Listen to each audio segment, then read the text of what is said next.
নমস্কার ভিউয়ার্স, এথিনাস কিচেনে আপনাদের সবাইকে আরও একবার স্বাগত। আজ আমি নিয়ে এসেছি শান্ত জলখাবার। বিভিন্ন ভেজিটেবলস দিয়ে এবং ডিম সহযোগে দেখাবো আজকে দারুণ এক সুস্বাদু রেসিপি। চলুন তাহলে দেখে নেওয়া যাক আজকের এই দারুণ সুস্বাদু এক মজাদার রেসিপি।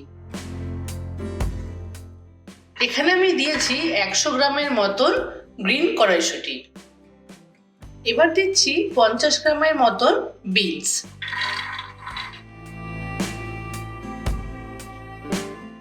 দিয়ে দিচ্ছি 100 গ্রামের মতন গাজর, এরকম ছোট ছোট ডুমো করে আমি কেটে নিয়েছি।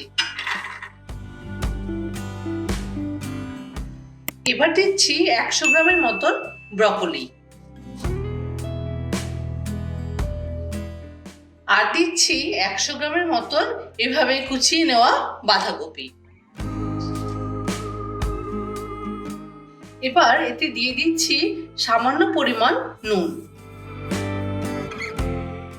জল দিয়ে সমস্ত সবজিগুলোকে কিছুক্ষণের জন্য ভাপিয়ে নেব।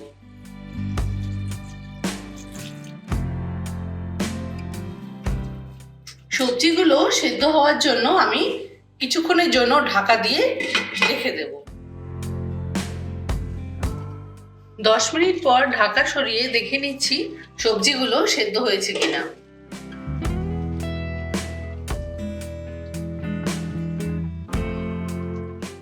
সবজি সেদ্ধ হয়ে গেছে। এবার আমি গ্যাস বন্ধ করে জলটাকে ছেঁকে নেব।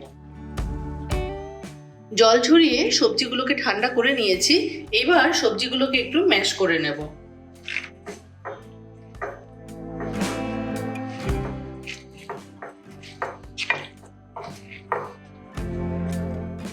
সবজিগুলো আমি ম্যাশ করে নিয়েছি। এবার এতে বাকি সব উপকরণগুলো একে একে মেশাতে থাকবো।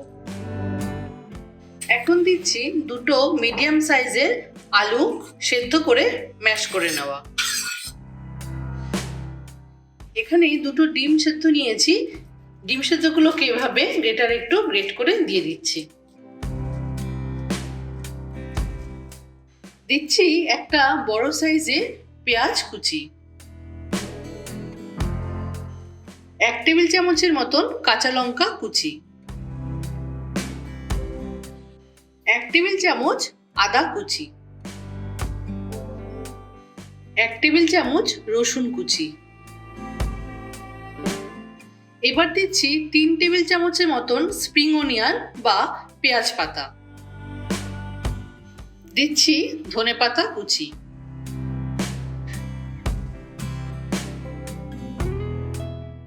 এবার দিচ্ছি 1 চা চামচের মতন আমচুর পাউডার। দিচ্ছি 1 চা চামচের মতন গোলমরিচের গুঁড়ো। দিচ্ছি 1/2 চা চামচের মতন গরম মশলার গুঁড়ো। এখানে নিয়েছি আমি 4 টেবিল চামচের মতন ছাতু। ছাতুটা চপটাকে বাইন্ডিং করতে সাহায্য করবে। আর দিচ্ছি স্বাদ মতো নুন। সবগুলো উপকরণকে একসঙ্গে ভালো করে হাত দিয়ে মেখে নেব।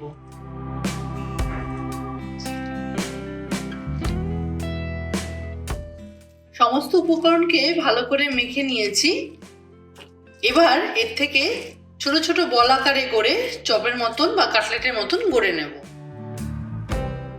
এখানে আমি বলের মতন এরকম একটা গোলা করে নিয়েছি। এবার প্রথমে আগে বিস্কুটের গুঁড়োর মধ্যে আগে শুকনো গড়িয়ে নেব।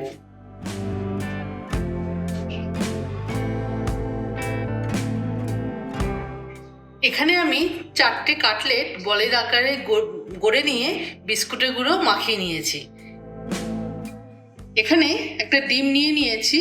এবার এতে দিয়ে দিচ্ছি সামান্য পরিমাণ নুন। ডিমটাকে এবার ফেটিয়ে নেব।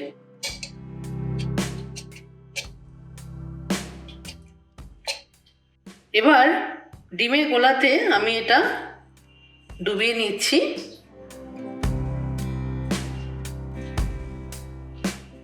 তারপর বিস্কুটের গুঁড়োয় আরো একবার মাখিয়ে নিচ্ছি।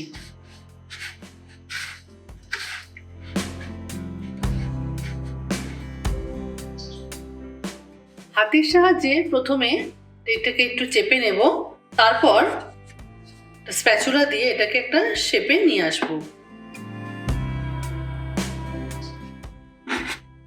আপনারা চাইলে যে কোনো শেপ দিতে পারেন।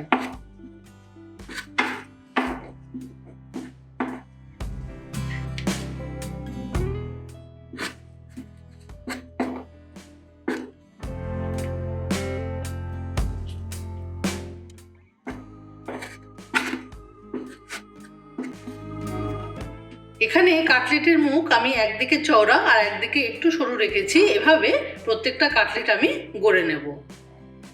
এর জন্য এখানে সাদা তেল নিয়ে নিয়েছি। তেলটাকে ভালো করে আগে গরম করে নিতে হবে। তেল ভালো মতো গরম হয়ে গেছে, এবার আমি কাটলেটগুলোকে দিয়ে দিচ্ছি।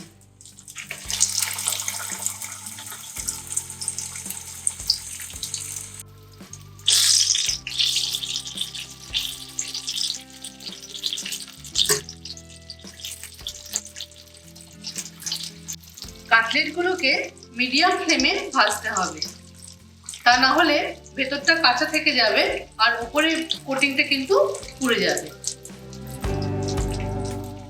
একটা পিঠ হয়ে গেছে, আমি এবারে উল্টে দিচ্ছি। কাটলেটগুলো ভাজা হয়ে গেছে, একটা সুন্দর গোল্ডেন ব্রাউন কালার এসছে। এবার আমি তুলে নিচ্ছি। এখানে একটা প্লেটের মধ্যে টিস্যু পেপার দিয়ে তারপর তুলে নিচ্ছি। তাতে কি হবে, এক্সট্রা যে তেলটা আছে সেটা শুষে নেবে। সার্ভ করার জন্য এগ ভেজিটেবল কাটলেট আমার তৈরি হয়ে গেছে।